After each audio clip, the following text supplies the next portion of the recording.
This episode is brought to you by Paycor, the HR and payroll software made for leaders. It's never been harder to recruit, hire, and engage workers. That's why HR leaders and frontline managers depend on Paycor for all things people management, from onboarding and performance reviews to compensation and benefits. Learn more at paycor.com/leaders. When you save on auto insurance for driving safe with USAA Safe Pilot, you'll feel like a big deal, even in a traffic jam.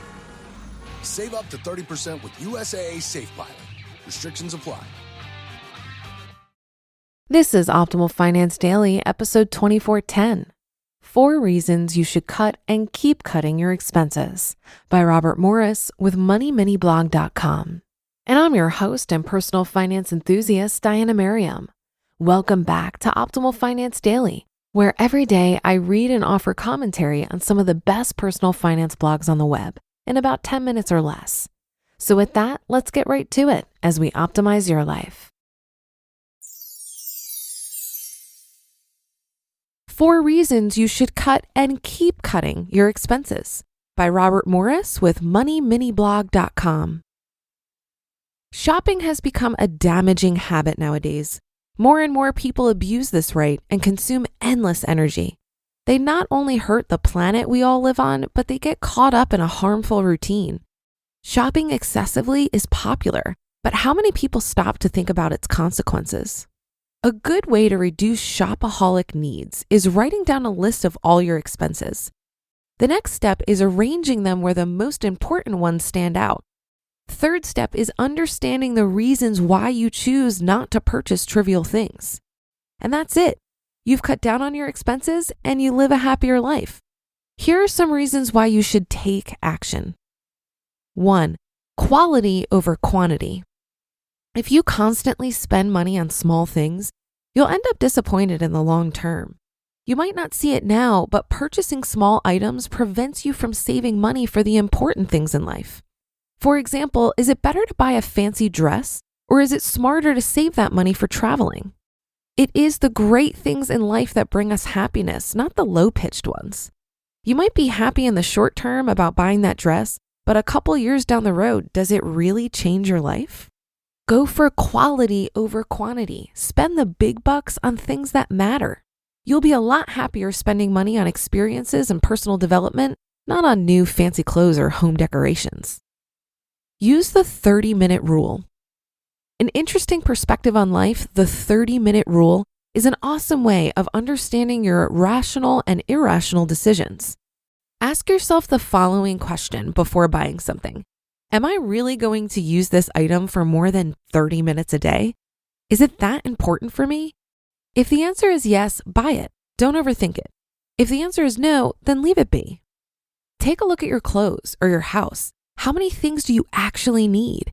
How many of them are there only because at some point in life you thought that they might be of use to you? Clean up your house and give away the things that you don't necessarily need. And from now on, consider the 30-minute rule every time you want to buy something new. Number 2, you'll get to know yourself better. This might surprise you, but 98% of the people who shop excessively, or more than they should, are sad or frustrated with their lives.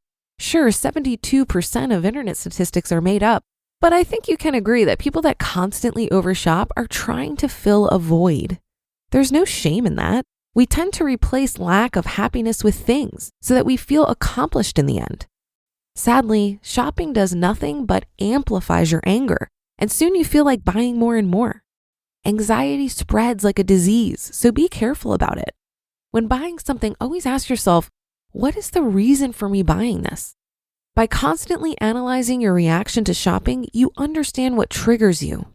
It's extremely important to do that nowadays. That makes the difference between intelligent purchasing and manipulated shoppers. Understanding the psychological reasons behind your actions will help you make better choices. Number 3, you'll become happier. When you know what triggers you and where your weak spots are, it's so much easier to avoid sadness. Understanding your behavior is a big part of spiritual development, and it gives you the chance to live a happier life. Avoiding places like malls or casinos is one example. If you know there's no point in visiting those places and you understand how much it could hurt you, there's a higher chance you'll take the right action. These harmful routines can also be incorporated into our daily habits. For example, if driving to work on Main Street makes you want to stop at the corner mall, change the route. If you know that when you're bored, you shop on Amazon, close your account. Do things that get you out of the comfort zone and that help you at the same time. Sometimes you have to make radical choices. Number 4, you can travel the world. Traveling is one of the most enriching experiences on this planet. A friend once told me, quote, "Fill your life with experiences, not things. Do you want to have stories to tell or things to show? It's your choice," end quote. Cutting down on your expenses is going to make traveling an achievable target. Visiting Japan, Malaysia, and Costa Rica doesn't sound too bad, does it? It's not only about hitting the road. It's about the people that you meet, the experiences you keep, and the foods you taste. It's about the backpacking stories you hear and the endless talks you have with new people. Traveling is an extraordinary experience. Don't let trivial things take that away from you. Final words. Cutting down expenses is smart, especially when you have a higher goal to reach. Even if you don't have a higher goal right now, there are still other better things you could purchase with that money. Think twice before buying an object. Apply the 30-minute rule and imagine that great Italian gelato you can have. You just listened to the post titled 4 Reasons You Should Cut and Keep Cutting Your Expenses by Robert Morris with MoneyMiniBlog.com. At KPMG, it's people who make the difference for their clients. With talented teams leveraging the right technology to uncover insights that illuminate opportunity. KPMG advisors embed themselves in their clients' business, working together as true team members to help grow and transform their enterprise. Ready to make the difference together? Visit their website at visit.kpmg.us/transformation to learn more. This episode is brought to you by Paycor. Paycor empowers leaders to build winning teams. With Paycor, leaders can recruit, onboard and train employees, set goals, and drive performance. If you're a leader, everyone depends on you.